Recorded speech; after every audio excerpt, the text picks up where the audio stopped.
Good morning, all you seers on the As I See It. Carolyn, I'm Carolyn. This is As I See It. I'm pretty sick. Been laying in bed for the last, 15 hours reading your comments, and I have to shoot this video today and get it up because I know a lot of you are boycotting the 4th of July, and I know a lot of you are like, what am I going to do with myself? So your stories are, just blowing my mind, really, to read all the stories of all these women who have similar stories to me. Some are very different, but the bottom line is how many of us have struggled throughout our lives with managing our own birth control and managing our own reproductive health, and how challenging it is in a large part because of legislation, the federal government, restrictions in certain states, and not allowing clinics and finances and all these other things. And I'm realizing, as a survivor, I've always said since the Me Too movement, it's like, holy cow, we are the silent majority. I'm starting to think that women like me who have struggled with some of these issues might also be the silent majority. And so here's what I wanted to say today. If you don't know what to do tomorrow, write down your story, just the comment that you left to me. Doesn't have to be fancy, doesn't have to be perfect, just the comment that you left to me, and send it off to the president, to the vice president, to Nancy Pelosi, and to each Supreme Court justice. And I'm going to put all of their email addresses in the description of this video. I recommend snail mail if you can afford it, and handwritten if you can. Although typed is fine too, but if you have decent handwriting, mine's not legible at all. Nobody would be able to read it. But I think handwritten notes of your stories, this is how we make change. Those stories are just like, wow. And I can't help but wonder, ever since this Roe v. Wade, ever since this Roe v. Wade, I'm doing this in one take, I'm not editing. Ever since this Roe v. Wade thing, I have just been aghast at the minority, with the loudest, most obnoxious minority, being able to take away the rights of the majority, of the people who 80%, I saw recently, of Americans do not want Roe v. Wade appealed. And yet the loudest people, and I'm gonna make an assumption here, and I'm gonna own that it's an assumption. I'm gonna assume most of those people have lived in bubbles and haven't had many of the challenges that you and I have had in our lives. It's time for us to be loud. It's time for us to stand up and tell our stories. As women, we know the power of storytelling, and we can write all day long and say, you're not doing this, and I want this, and I want this, but there is power in story. There is power in our stories. So here is what I hope you will do tomorrow.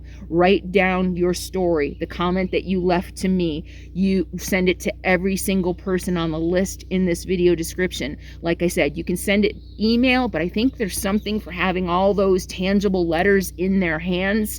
I think about TV shows, I don't know, where bags and bags and bags of mail get dumped on people's desks, and maybe one story will get through. Maybe your story will get through. So I think that's a great thing to do tomorrow. If you're boycotting the 4th of July, and whether you had plans or not, whether you were just going to sit around and read a book or not, I think this is a great way to act, to take action. It's a great way to say, I'm taking back my independence. Send your story to your state legislators as well, your senators, and you're gonna have to look those up yourself.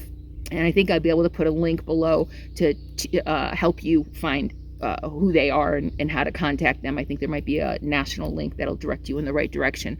And I will put a template also in the video description for you to follow for sending off these letters. And I'm thinking it's going to be something like Women Need Choices or something like that, or Women Need Choice. But of course you can make the message whatever you want it to be, but there has to be like a goal to the email and a purpose and what we're asking for. And so I'm going to work on that, and I'll put the template in the video description for you to use and for you to edit and personalize however you need. But make sure you send your story, okay? Also, this doesn't apply just to women.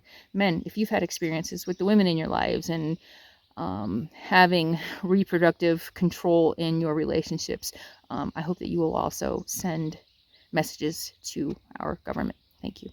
All right, so I hope that you'll all do that. Do hashtag doing it if you're going to do it.